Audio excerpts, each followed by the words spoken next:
தெருநாய் பிரச்சனை அது வந்து சுப்ரீம் கோர்ட் இப்போ ஒரு ஆர்டர் போட்டிருக்காங்க. ஏன்னா மக்களுக்கு வந்து தெருநாய் பிடிக்குமா பிடிக்காதா? நிறைய பேர் நிறைய தெருவில் தெருநாய் தான் ஒரே காவல். முன்னாடி இருப்ப வந்து கூர்க்கா வந்து ராத்திரிவுக்கு போயிட்டு போவாங்க. ஆனால் இது 24 மணி நேரம் அங்கேயே இருக்கனால சில முதியோர்களுக்கு ஒரு தெருநாய் இருக்கிறது வந்து ஒரு நண்பன் மாதிரி இருந்துட்டு இருந்தாங்க.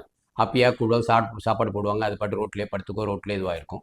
ஆனால் படிப்படியாக அந்த சூழ்நிலை மாறி இப்போ தெருநாயே மக்களுக்கு ஒரு பிரச்சனையாக இருக்குது. சின்ன குழந்தைங்களை கடிச்சிருது, முதியோர்கள் ரோட்டில் போக முடிய மாட்டேங்குது. 4 மணி வாக்கிங் போனால் அது யாரோ நம்ம திருடன் நினச்சிட்டு அது வந்து லொல்லுன்னு குலைக்குது. ஒன்றும் இல்லைங்க, 10 நாய் ஒரே இடத்துல வருது சென்னையில். அதனால் இது ஒரு பெரிய பிரச்சனையாக தான் இருக்குது. இதை கட்டுப்படுத்தியிருந்தா இந்த ஒரு பிரச்சனை இருந்திருக்காது. இது இந்தியா ஃபுல்லாக உள்ள மிகப்பெரிய பிரச்சனை. இதனால் நிறைய பேர் வந்து இதனால் வந்து ரேபிஸ் அப்படிங்கிற நோய் வந்து இறந்து போகிறது இந்தியாவில் சகஜமாக இருக்குது. வளர்ந்த நாடுகள் அது கிடையாது. அது இல்லாமல் தெருநாய் மேலே அந்த ஒரு விதமான பேன் இருக்கும், அது டிக்குன்னு சொல்லுவோம். அது வந்து நமக்கு வந்து பாதிப்பு வருது. இன்னொன்று, நாய்கள் வந்து அது யாரும் குளிப்பாட்டுறது கிடையாது. அதுங்களுக்கு அப்பப்போ தேவையான தடுப்பூசி போடுறது கிடையாது. அதுங்க வயசாகிடுச்சுன்னா அதுங்க யாரும் பார்த்துக்கிறதுக்கு கிடையாது. ஸோ அதில் ஒரு கட்டுப்பாடு இருந்துச்சுன்னு வச்சுக்கோங்க. இந்த சுப்ரீம் கோர்ட் அளவுக்கு இது போயிருக்காரு. தமிழ்நாட்டில் நம்ம வந்து நாய்களை ஒரு அன்பான நண்பனாக தான் பார்க்குறோம். ஆனால் இப்போ ஒரு நாய் அப்படியே 4, 5 குட்டி போடுது. 6 மாதம் கழிச்சு திருப்பி 5 குட்டி போடுது. இதுங்க எல்லாருமே அது இருக்கிறனால நம்மளால் ஒரு கட்டுப்படுத்த முடிய மாட்டுது. இது அதுங்களுக்கு குடும்ப கட்டுப்பாடு ஆப்ரேஷன் மாதிரி பண்ண வேண்டியது அரசாங்கத்தோட கடமை. பட் அவங்க அது வந்து சரியாக பண்ணுறது கிடையாது. அதே மாதிரி உங்களோட கருத்து என்னன்னு சொல்லுங்கள். முதியோர்களுக்கு நம்ம பாதுகாப்பு இருக்கிறது நாய்களா இல்லை சமுதாயமா?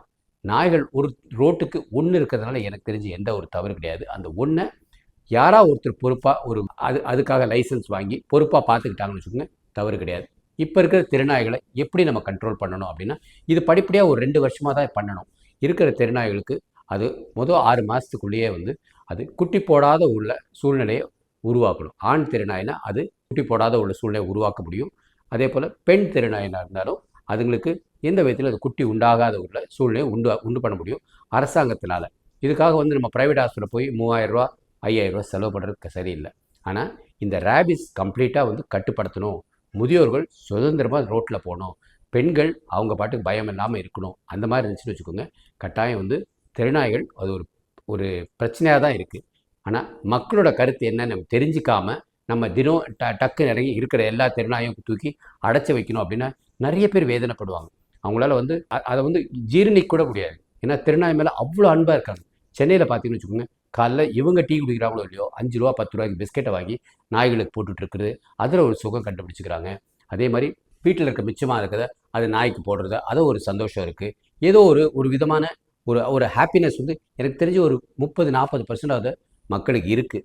அதே சமயத்தில் 60-70% அது நாய்கள்லாம் என்ன அது ஒரு அச்சம் இருக்குது. ஸோ இது 2மே சரி பண்ணணும்னா இதில் மக்களோட கருத்து நம்ம தெரிஞ்சுக்கணும். தெரியாமல் அரசாங்கம் மத்திய அரசு சொன்னாங்க அப்படிங்கிற நல்லா அப்படி கண்ட்ரோல் பண்ணுறதுக்கு அவ்வளோ சரி கிடையாது. ஏன்னா தமிழ்நாடு கவர்மெண்ட் கொஞ்சம் ஸ்டெப்ஸ் எடுத்திருக்காங்க. ஒரு குறிப்பிட்ட காலத்துக்குள்ளே நவம்பர் 15 ஏதோ நவம்பர் மாதத்துக்குள்ளே எல்லோரும் வந்து ஆன்லைன்லேயே பதிவு பண்ணணும், ஃபோட்டோ எடுக்கணும், அதுக்கு இவ்வளோ பணம் கட்டணும், அது மாதிரி ஏதோ ஒன்று ஒரு பதிவு போட்டிருக்காங்க. நல்லது தான், வரவேற்கத்தக்கது. ஆனால் தெருநாயும் அது மாதிரி யாராவது பண்ணிவிட்டு அது மாதிரி போட்டாங்கன்னு வச்சுக்கோங்க, அப்போ அதுக்கு எப்படி வரும் பிரச்சனை. ஆனால் தெருநாயை வச்சுக்கிறது வந்து ஒரு கண்ட்ரோல்டாக வச்சுக்கணும். அதுக்கு குடும்ப கட்டுப்பாடு ஆப்ரேஷன் பண்ணியிருக்கணும். அதுக்கு மாதம் ஒருக்கையாவது வாரம் ஒரு தடவையாவது யாராவது வந்து அதுக்கு குளிப்பாட்டுறதோ இல்லை அந்த பராமரிப்பு இருக்கணும். இல்லை அது வீட்டோடு இருக்கிற மாதிரி உள்ள சூழ்நிலை இருக்கணும். இல்லை அந்த தெருக்குள்ளே அதுக்குன்னு ஒரு கூண்டு வச்சு அதுக்குள்ளே இருக்கிற மாதிரி தான் பார்க்கணும். மக்கள் போயிட்டு வர்றதுக்கு அது பிரச்சனையாக இருக்கக்கூடாது. ஏன்னா தெருநாய்களுக்கு எப்போனாலும் வந்து அது மக்களுக்கு வந்து ஒரு பிரச்சனையாக உருவாகிறதுக்கு வாய்ப்பு இருக்கும். அதனால் பாதி பேர் தெருநாய் வேணும்னு சொல்லுவாங்க. பட் ஆனால் எப்போ வேணும்னு வாங்கினா அது ஒரு கட்டுப்பாடுக்குள்ளே இருந்தால் தான். பாதி பேர் தெருநாய் சுத்தமாக இருக்கக்கூடாது, நம்ம ரோட்டில் வந்து சகஜமாக போயிட்டு வரணும் அப்படிங்கிற மாதிரி சொல்லுவாங்க.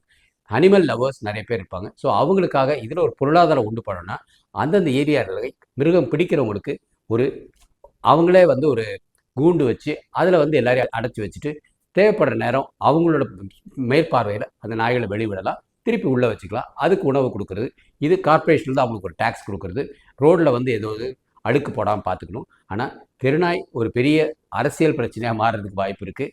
உங்கள் கருத்து என்னன்னு போடுங்க. என்னோட கருத்து, இதனால் உள்ள ஒரு சின்ன பொருளாதாரம் உண்டு பண்ணணும், எல்லாரும் ஒரு சந்தோஷமாக இருக்கிற மாதிரி ஒரு சூழ்நிலை உருவாக்கணும். அதுக்கு ஒரு 2 மாதம் எல்லா இடத்துலையும் ஒரு கருத்து கணிப்பு பண்ணணும்.